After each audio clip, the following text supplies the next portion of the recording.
Hello everyone and welcome to another edition of AoS Close-Ups.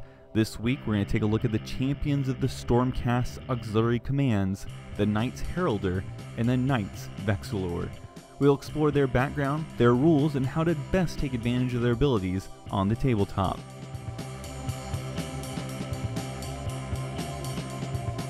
As already mentioned, both the Heraldor and the Vexillor are officers in each chamber's auxiliary commands. Heraldors were the first to emerge from Sigmar's lightning that rained down into the mortal realms, and for the first time in a millennia, the sounds of hope and victory could be heard across the lands that had known nothing else but death and destruction. Right behind the Heraldor strode forth the Vexillor, brandishing the double-tailed comet and the mighty hammer of Sigmar. It was the proclamation to the powers of chaos that the time for a glorious retribution was at hand. The Heraldor's presence is always where the fighting is fiercest, so to exhort his brothers to glory with his martial prowess and the skill of the broadsword. At the same time, the radiant sounds of the horn he carries drive his brothers to deeds beyond their limits. However, the Heraldor's horn not only acts as a symbol of inspiration, but is also a weapon of devastating force. A Heraldor knows the notes that are so powerful that it detonates a thunderous boom that fells trees, cliffs, and buildings onto his foes. The Vexillors carry the banners proclaiming the glory of Sigmar, but these symbols aren't merely mundane banners of steel, wood, and cloth. They are infused with unique celestial energies that can summon comets to rain down death onto the enemies, or carry allies into battle with the devastation of a hurricane. The promotion to Vexillor is earned in the arena of the gladiatorium, where entire chambers are pitted against each other in mock combat. When finally the dust settles in these fierce competitions, there stands one mighty champion of Sigmar holding aloft the banner of triumph. At that moment, Sigmar himself strikes the champion with a bolt of divine celestial energy that courses throughout the champion and the banner alike.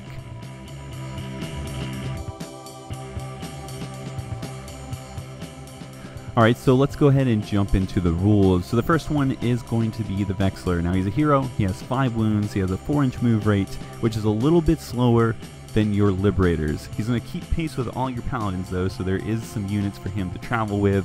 He has a hero level armor save, which is a 3+, and he has a high bravery characteristic of 9. Now again, solo units don't have to worry about battle shock tests. There are a couple of things out there that challenge your bravery characteristics, so it's nice that he has such a high one.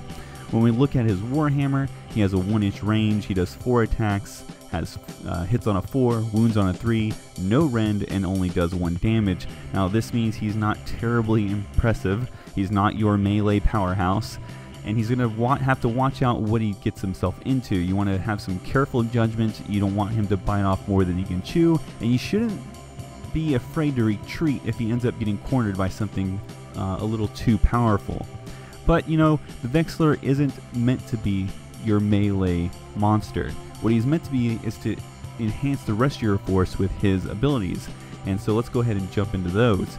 Now a static ability that he will always have is called Icon of War. This will allow you to reroll charge units for all your Stormcast Eternal units that are within 12 inches of him. Now, as you know, in Age of Sigmar, the initiative in combat is pretty much everything. So you want to make those charges when you do, and so when you have an ability that will allow you to reroll charges that you might have failed, it's something you really want to take advantage of. Now, 2 other abilities that come into play from the Vexillor are dependent on which standard you decide to take. The first one is called the Meteoric Standard.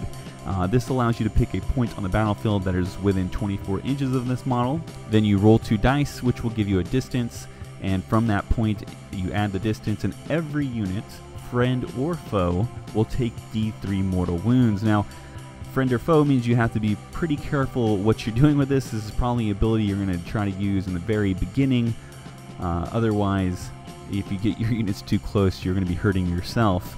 Now this is just another resource that gives you mortal wounds, and that's something you always want to have on hand. So it does have a purpose, you just have to be a little bit more careful, I should say. But when we look at the next banner, the Pennant of the Stormbringer, I'm going to have to say that this is a much better ability, and it almost renders the Meteoric, actually I would say it does render the Meteoric ability pretty irrelevant.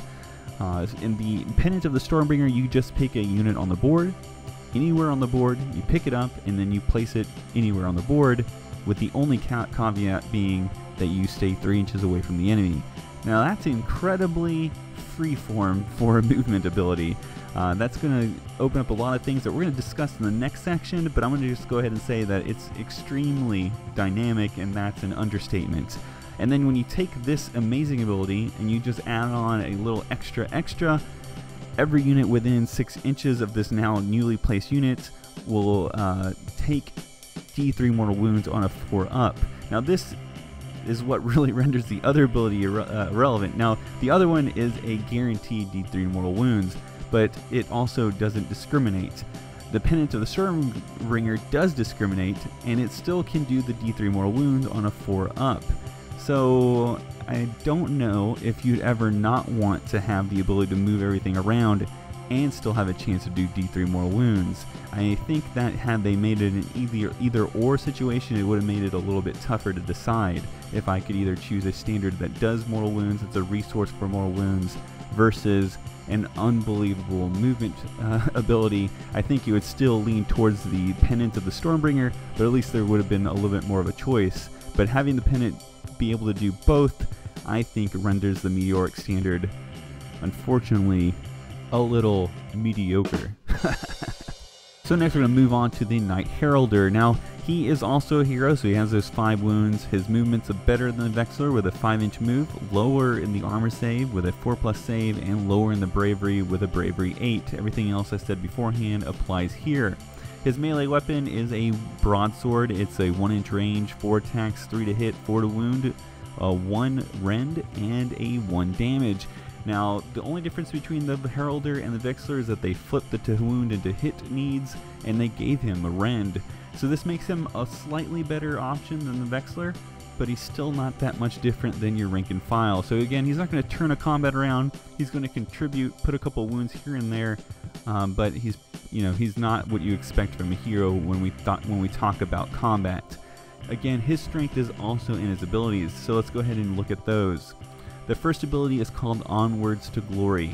In your hero phase, you can choose a Stormcast Eternal unit within 10 inches of him, and that unit will be able to charge this turn, even if they choose to retreat or run. Now this is a fantastic ability, another ability I want to look at more in depth in the next section, but yes, this is the bread and butter of the Heraldor. His other ability is called Thunderblast. In the shooting phase, you can make this sort of quasi-shooting attack. You just pick a terrain feature within 15 inches and you roll a dice. Then each unit within that many inches of the terrain feature suffer D3 mortal wounds. Now this is a situational ability, but believe me, the situation is probably going to come up a lot, because if your table is anything like mine, you're running a lot of terrain. And this is just going to be very punishing to somebody who likes to hug into terrain with a lot of his units. So a fantastic ability, even though, again, it is, I guess, what you would legitimately call situational. This situation is going to arise a lot.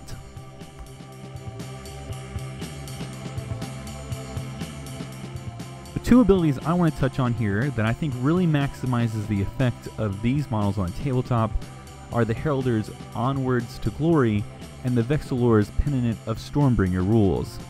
So first, let's talk Onwards to Glory. As I've already said, this allows you to pick a unit to charge even if it runs or retreats. Now the most straightforward way to use this is to get certain powerful units into combat pronto through the run and charge. This could be units that are already very fast, like the Dracothian Guard that are coming out, or this could be used to increase the threat range of slower, more powerful units like any of the Paladins. However, there are some other nifty things you could do with this ability with regards to the retreat and charge. This ability can get units from one combat to another that you need to reinforce to win. This will give you the ability to be very aggressive through pushing up and controlling parts of the board, and when you're in combat you can use the Heraldor to reposition and overwhelm portions of your opponent's forces. Finally, something really tricky you might want to try to pull off is a slingshot maneuver, which you could pull off with some of the faster Stormcast units. You could use the Dracothian Guard, of course, to great effect, but the best units I think in this maneuver would be things that can fly, like the Prosecutors or the Celestant Prime. You can have the Prosecutors charge in at the bottom of the turn, and the gamble of course works best if you get the double turn, but if you do trigger the Onwards to Glory rule on the Prosecutors, then you can jump retreat the Prosecutors to a more vulnerable unit in your opponent's backfield, such as an enemy wizard. Now, Pennant of the Stormbringer is more of a sledgehammer ability, allowing you to pick up any unit and placing them anywhere on the board. So if you have a super offensive unit, you can use this to shove it right down your opponent's throat. However, another useful way to use this ability is to help reposition units that may have gone too far flung from the action as the game developed. Say a unit on the right side of the board needs to get to the left side, well, the Vexillor can solve that. Of course, this implies you really don't have any other use for the Vexillor other than this off-chance situation, which is an unfortunate use of a one-time ability. Finally, this is a great way to capture a terrain piece or an objective early on, or even a late-game gamble to steal a win. Really, the ability to just arbitrarily pick up a unit and place it anywhere else opens up an unlimited amount of opportunities. However, I do think this ability truly rewards the most aggressive of plays. And that will conclude this episode of AoS Close-Ups. Please like and subscribe, feel free to comment below about what unit you'd like to see next, and thank you for watching.